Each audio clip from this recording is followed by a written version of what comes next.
Welcome back, everyone. This is going to be part 6 of this series, which is me documenting my conversion of a 1982 Toyota pickup truck from gas-powered to all-electric. I'm not in the garage today, I'm in the studio trying to finish up this video. It is a long one, it was a lot of work, it's kind of a doozy, so there's going to be a lot of hopefully helpful information in here. So tune in, sit back, relax, and enjoy. Let's get going.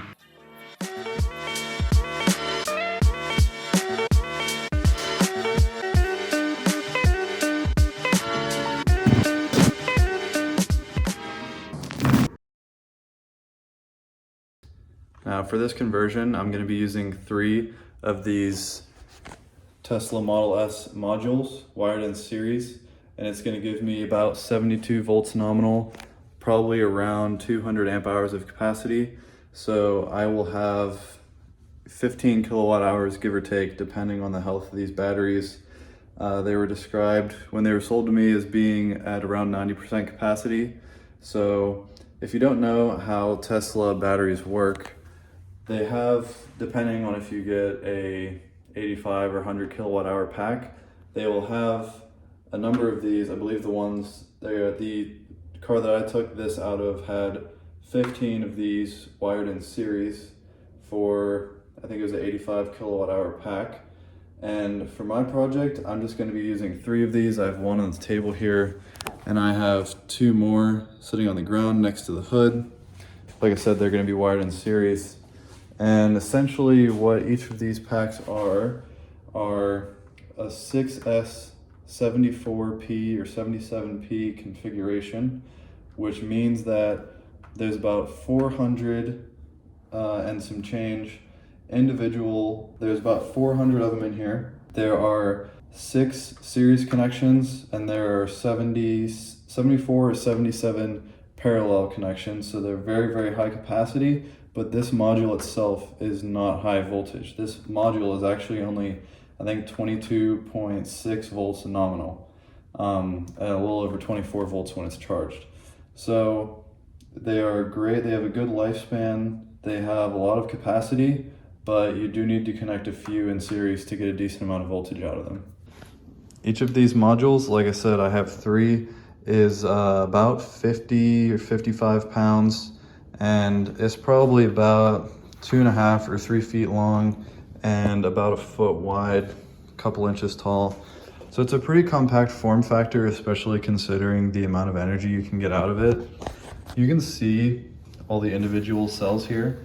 So like I said, 400 and something cells here. What's important to consider when you're working on batteries is this is 22 volts right now. It cannot penetrate my skin. It can't really pose any danger to me. It will obviously short if I connect these 2 together, we're gonna try not to do that. But once you get over, 30 or so volts, you should always wear high voltage gloves. Anything over 50 volts can penetrate your skin, and it doesn't take a lot of current to be potentially fatal. Once you do have current flowing through your body, about 15 milliamps can stop your heart. So it's important to be safe. Once I get 1 or 2 of these wired up in series, I'm going to be using high voltage gloves for any work that I'm doing on these. But let's talk about what else is important when we're using this type of battery chemistry. Is each of these cells has a voltage range that they can operate in. For this battery, I believe the max discharge voltage is 2.5. We're not going to come anywhere near that. My cutoff is around 3.2, 3.3, and it has a maximum voltage. Maximum voltage on this is the same as the charging voltage, which is 4.2 volts. So if you land right in the middle of that, these are 3.65 volts nominal, which is like, they're advertised as 3.6 or 3.65 volt batteries, which is where we get 6S times 3.6 is this 22 point whatever volt nominal. But something really important to consider if you're going to use this type of chemistry for your battery is that you need a battery management system and a charging system that can ensure that none of these series connections any of the 6 in this individual battery allow any of the batteries to go over 4.2 volts. And normally these batteries are liquid cooled. You can see the inlet and the outlet back there. I'll just be air cooling these. So I'm wanting to make the negative to positive or positive to negative jumpers between each of the batteries in series. And I pulled these off of an old junker electric vehicle conversion, and they are just a little bit too short to span that gap. So what I'm gonna do is just take the length, however long this is, and then go to my, this is 2-aught wire. A guy was using it to run power to his house during renovation. Again, important to check the ratings of anything that's gonna have high current flow through it. This is gonna be plenty to carry the current from the traction battery. So I'm essentially gonna just cut, I'll only need 2 lengths, 2 jumper cables, and then got this tool in the mail, along with some high voltage gloves, this crimper that goes up to 2-aught wire, and a bunch of terminals. So yeah, I'm just gonna make those 2 jumper cables. Something to keep in mind if you're gonna be more selective with your wire, 2-aught gauge wire is pretty heavy, and you can see that like this is stranded wire, so it's not solid wire, but they're not fine strands, and so it's just not very workable. It's not very bendable, which is gonna make my job a little bit harder, but I mean, it'll be fine. So 16, we'll call it right about there. Wow.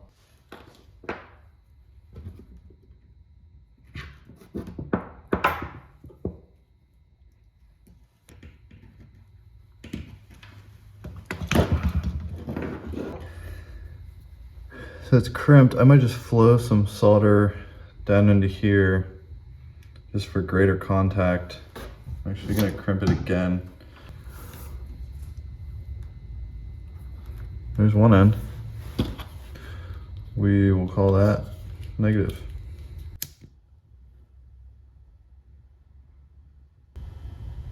All right, so I've got a couple of these wires made up here, and it was pretty quick work. It only took a few minutes.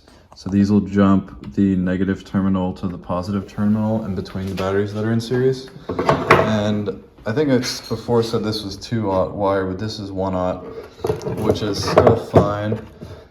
The main things to look for is the voltage rating. I think will be primarily based on the insulation that's on the outside. So this is rated for 600 volts, which is good. The battery pack's only 72 volts. And then ideally, if you could find a good deal on it, I wanted to use these, but they were a little bit too short. This is like heavy duty welding cable. And the nice thing about this is that it's like super flexible because it's fine strands within this insulation. And this is actually 2-aught, and it's also rated for 600 volts. So this would definitely be a first choice for the high voltage lines for the car. But unfortunately, all I could find at the time was this 1-aught wire that is not thin stranded. It's more like, I think there are 12 strands in here or 16 strands in 1-aught wire. So it's pretty stiff, but it is still workable. All right, so my plan for the battery box is basically gonna be 2 side plates out of this 3/16 inch thick aluminum plate that I got used. So there's gonna be this 2 side plates, and then on each side plate, there's gonna be a series of 1/8 inch aluminum L angle, which I have over here. And those L angles, so this is 1/8 inch thick by 3/4 inch by 3/4 inch aluminum L angle. And the plan for that is that the side plates are gonna kind of be on either side, and then they'll rest on the rails. So these are aluminum 3/8 inch rails for these Tesla modules from the factory. And this is kind of like the structural mounting point for this battery. You don't want to have these batteries resting on top of each other in the car because the vibration and everything will probably end up damaging them. So I'm gonna get to cutting the side plates out of that aluminum plate, and then I'll probably cut these down to length and start marking up where those rails are gonna land. Turns out it takes a long time to cut aluminum if you don't know what you're doing. I found that the trick is to keep everything cool so that the aluminum doesn't melt and clog the cutting disc, which is what kept happening to me. Just a tip. Also a note, if you're using these Tesla modules, the correct terminal bolt size to fasten all your lugs to these terminals is M8-1.25, and I got 16 millimeter, but I think you could get a few different lengths and make it work.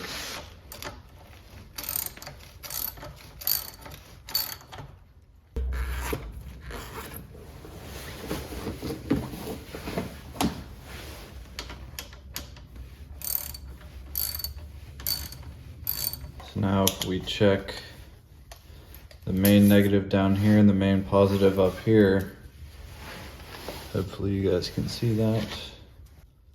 They're not charged right now. So that would be 72 volts at a full charge. All right, so the beginning of my plan for the battery box is I have these 1/8 inch thick by 3/4 by 3/4 2 foot long aluminum L angle. And what I'm gonna do is I'm gonna take essentially on each side, I'm gonna have an angle like this, and then this is a number 10 screw, or a number 10 fastener. That's the size of the hole. These are the factory extrusions for mounting the battery packs, so they are structural. And what I'm gonna do is just gonna take my angle, throw a couple fasteners in this. I have a 10-32 tap, so I'm gonna mark those holes, drill and tap them, and then once I have all the rails on, these rails are going to mount to kind of like a side plate that'll be structural, and I'll show you guys more on that one later, but for now I'm just gonna get all these rails situated.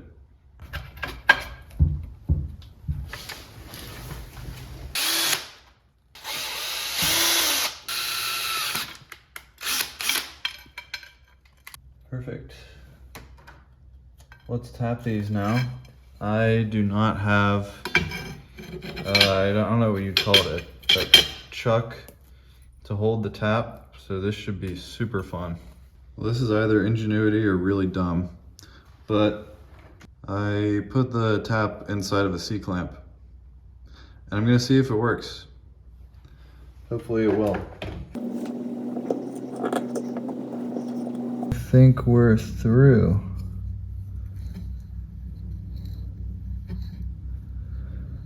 Let's see how bad we did.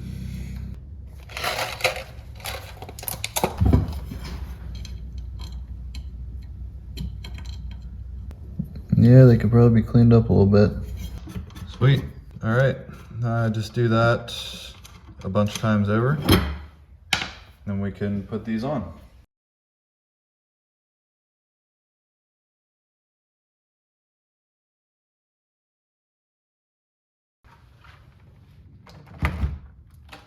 All right, have our rails, and I'm gonna grab a couple fasteners.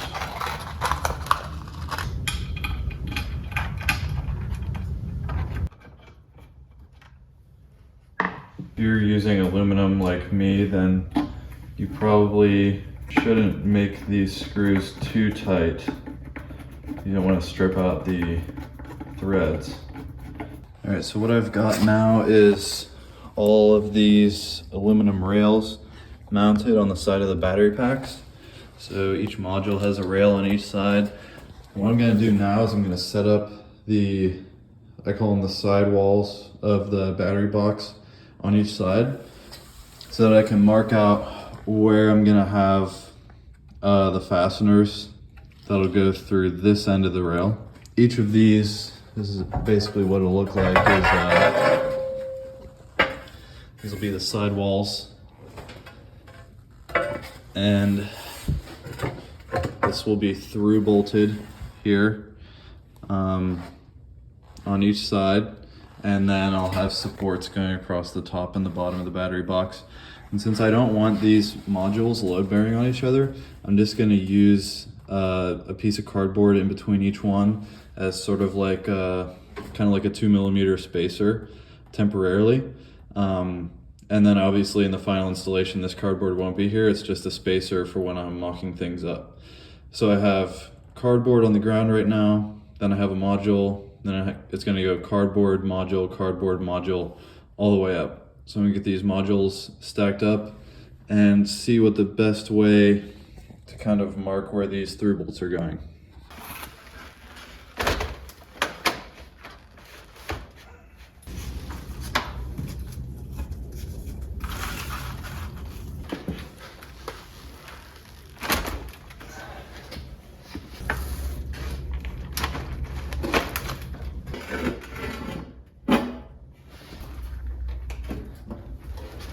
Now obviously I want the front of these to be somewhat aligned. It actually looks like they're really well aligned right now. Whichever side's flatter is the one that I'm gonna put down. I haven't gotten a chance to file these down yet, so you probably see all the jagged edges on it. Wouldn't recommend that. It's starting to become a theme here. Me doing things that I wouldn't recommend. Quick grips to temporarily hold it in place.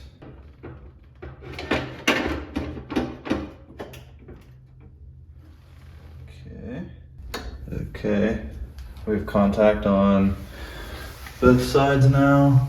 I think what I'm gonna do is mark the top of each rail, drill my hole for the through bolt a 1/4 inch under that. Then I'll have these done. And then I can reassemble it as it is right now, clamp it back together, and then just drill through where my through holes are. And that would ensure that everything lines up. I guess I'd better get started, huh? Where's my Sharpie? I swear it'll all make sense at some point.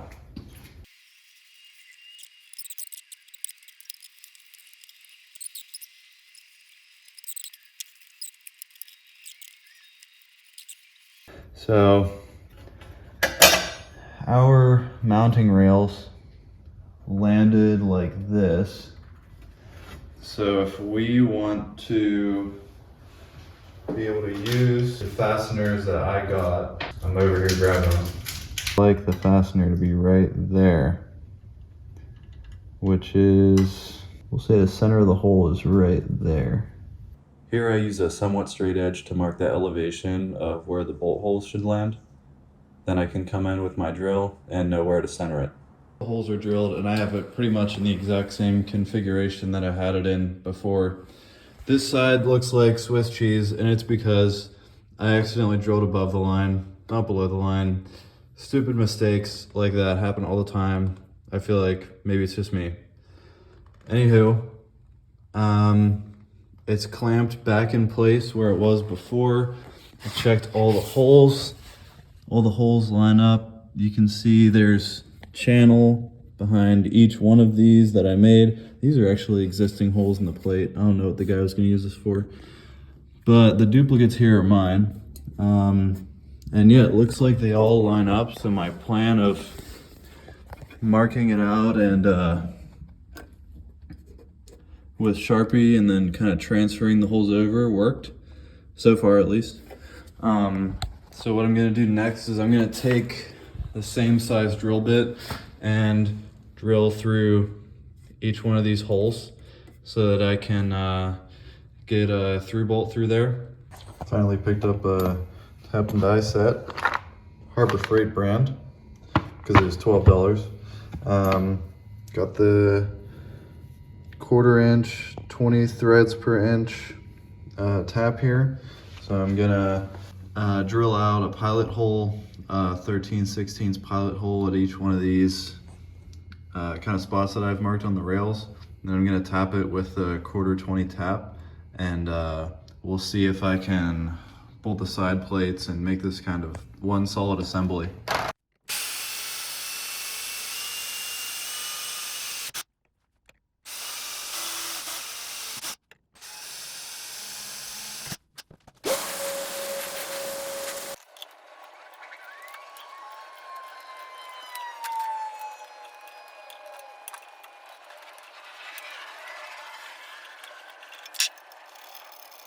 Now the way I'm actually going to attach this to the truck is using this large base plate, which the side plates get fastened to.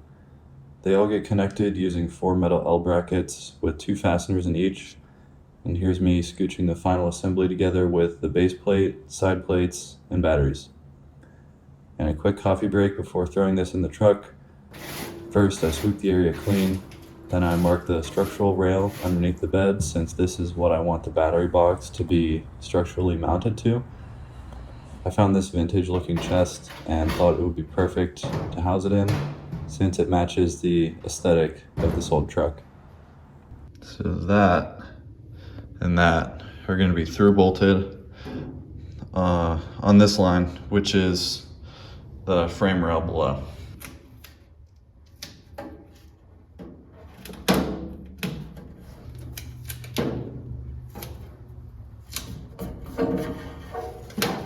Now I'm going to drill a hole here and a hole here, but only through the sheet metal box.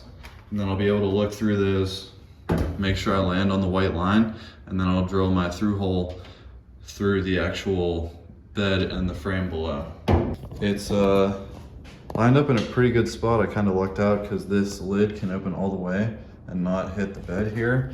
And it's also on my 2 through bolt holes that I've drilled so far, lands on the white paint.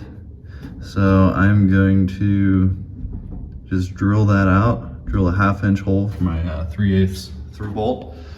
And then I'll get the plate drilled down on that side.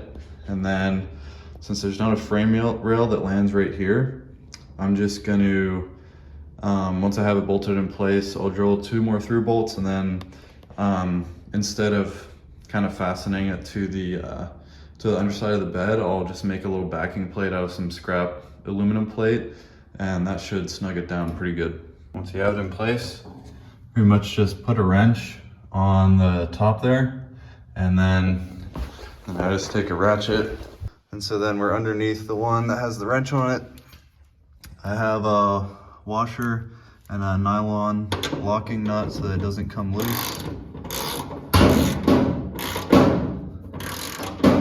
It'll make that sound every time because that's the wrench hitting above. Once the base plate is fastened, I fasten the sidewalls and the first module down. Then I put the modules in one at a time by fastening them to the side plates. After all the modules are in, then I put a strap of aluminum plate across the top for added bracing. That's going to do it for this video. If you enjoyed or found anything helpful, you can show thanks by hitting like or subscribe. Join me in the next one. I'll go over the battery management system that I used for this conversion.